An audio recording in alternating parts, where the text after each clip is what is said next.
If you've ever stared into the void of night, wondering why everything feels strange, if you've questioned your very existence more deeply than those around you dare, if you feel time differently, as though you've lived before and forgot how, then perhaps you are not just different, perhaps you are ancient in disguise.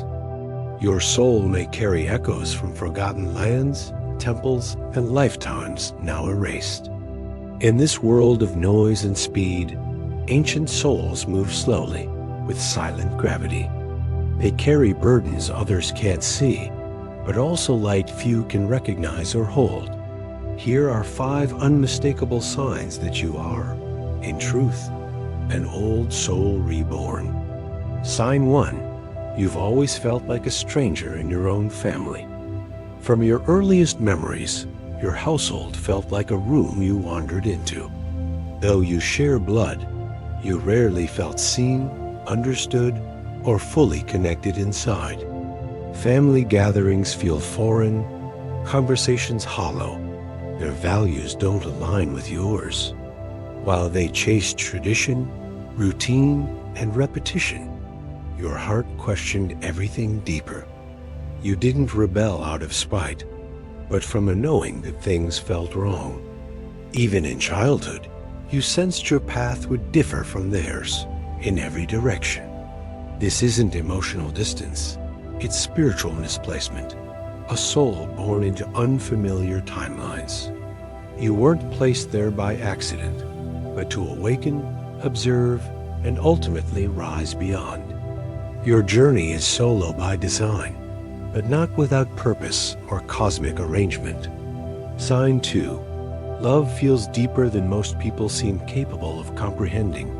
While many seek company to avoid loneliness, you seek connection to complete memory. Romance for you isn't casual entertainment. It's remembrance of sacred contracts long made. You don't fall in love easily, but when you do, it shakes universes. You look for eyes that remember yours, voices that echo ancient music of the soul. Modern dating feels absurd to you, hollow gestures that mock something once divine. People may say you're too intense, too sensitive, or too demanding in relationships. But you aren't asking for too much. You're asking for what your soul recalls. You are looking not for attraction, but for alignment, not flirtation, but spiritual union. It's not that you fear heartbreak. It's that you've lived enough lifetimes with broken hearts. Sign 3. Work and routine feel like chains forged from invisible energetic iron. You may try to function in the corporate world, but something always feels off. Meetings drain you, hierarchies confuse you, deadlines feel like enemies to your spirit. You crave purpose, not position, calling, not compensation, evolution, not evaluation. When others celebrate promotions, you wonder if their soul is still intact inside. You dream of creating, healing, guiding, awakening, but society offers contracts and quotas. It's not that you can't succeed, it's that success feels meaningless without soul.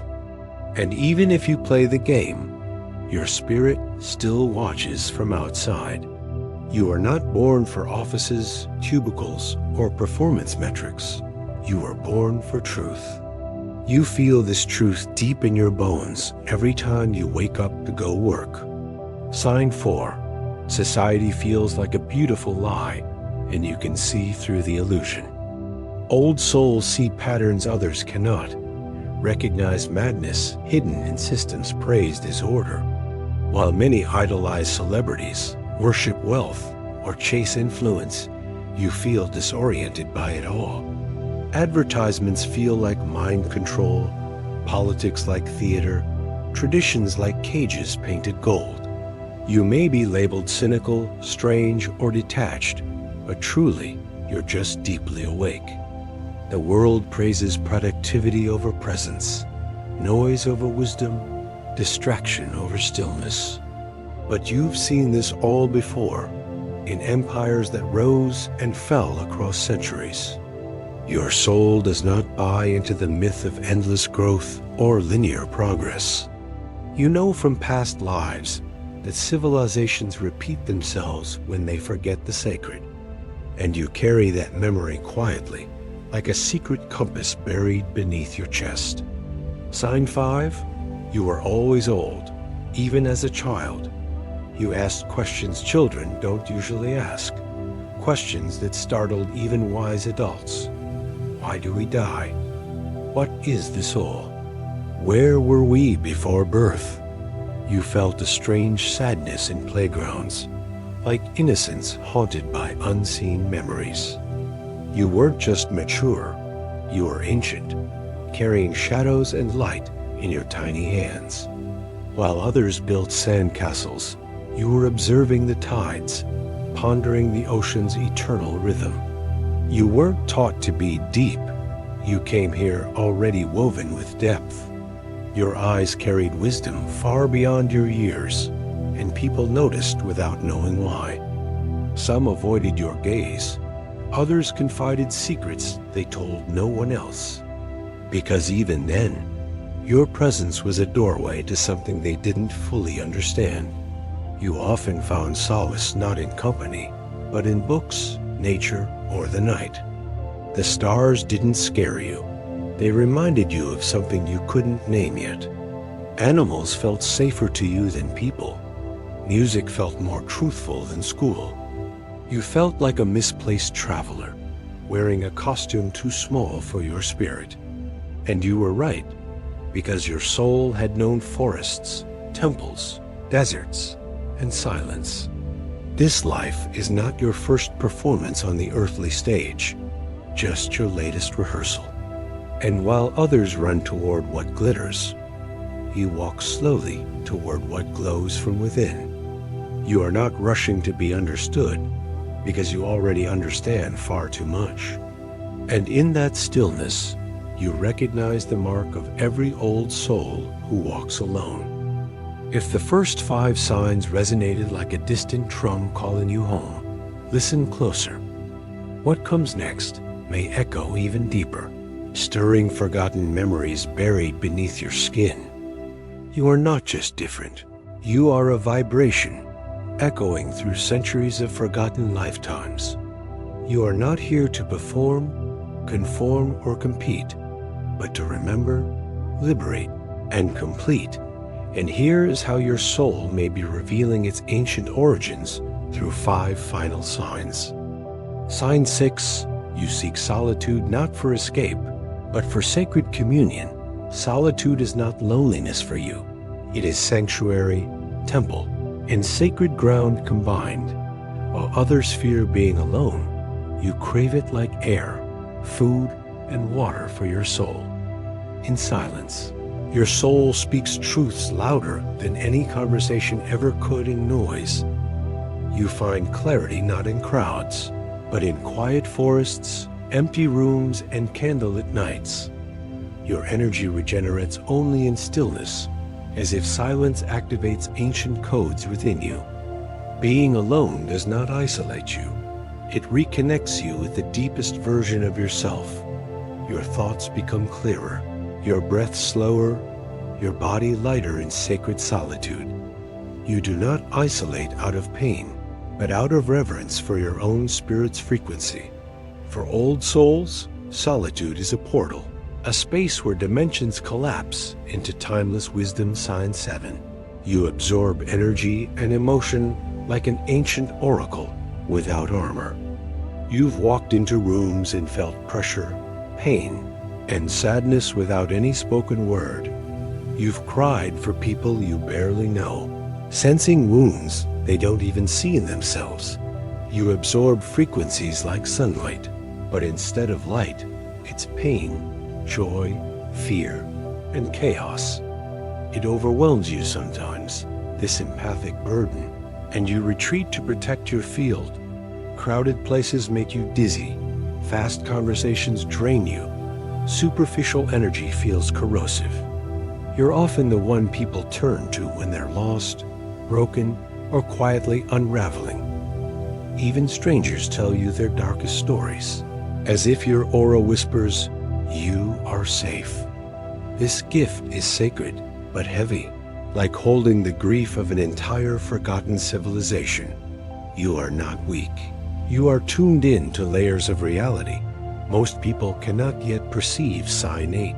You are drawn to ancient teachings without ever being taught them. The modern world entertains you briefly, but ancient wisdom stirs something much deeper. You read texts from distant eras and feel like you've seen those words before. When you meditate, you drop into spaces that feel older than this planet itself. Rituals, mantras, symbols, and sacred geometry activate deep knowing, not intellectual curiosity.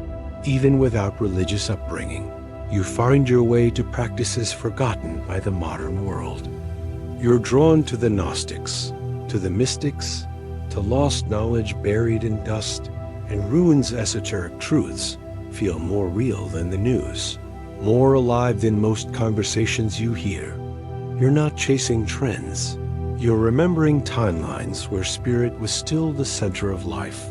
This pull toward the arcane is your soul retracing steps it once carved into sacred stone, sign 9. You carry unexplained fears and longings that don't belong to this life. You fear fire, drowning, war, or exile without ever experiencing them firsthand in this life. You dream of temples you've never seen, languages you've never learned, pain that never happened. Sometimes you cry and can't explain why, as if grief is moving through you from before. Your mind says, "This isn't real," but your heart knows it came from another incarnation. These are not psychological glitches. They are soul scars, spiritual memories encoded in your essence. A child may fear loud sounds because their soul remembers cannons in a forgotten war. You may avoid oceans because once your lungs were filled with water, not air. These emotional flashbacks are not weaknesses. They are echoes calling you to integrate the past. Old souls don't just carry wisdom, they carry wounds, and both are keys to awakening sign 10. You feel this may be your final life on earth. There is a quiet urgency in your heart, a whisper saying, "This is the end." You're not rushing, but you feel time differently. Like a cycle is about to close, you forgive easily now, because grudges feel like anchors holding you from ascension.